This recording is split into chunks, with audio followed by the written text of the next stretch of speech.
币圈史诗级大瀑布即将来袭，顶部结构已成尾声，这周六之前绝对出现大的回调，保持反弹，不断去做空，加筹码，直接坚守大回调的来袭。上方侧压区间，老何都晃了半个月了，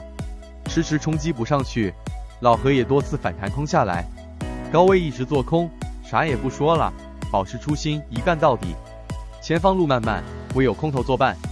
日线我们可以看到这段时间不断在这里盘旋，其实很容易去做的一个行情，但是很多人就是喜欢追涨杀跌，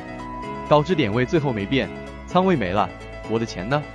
经典永流传，日线已经频频出现摇摇欲坠的现状，因此我们可以断定，在最后一轮的俯冲插针结束，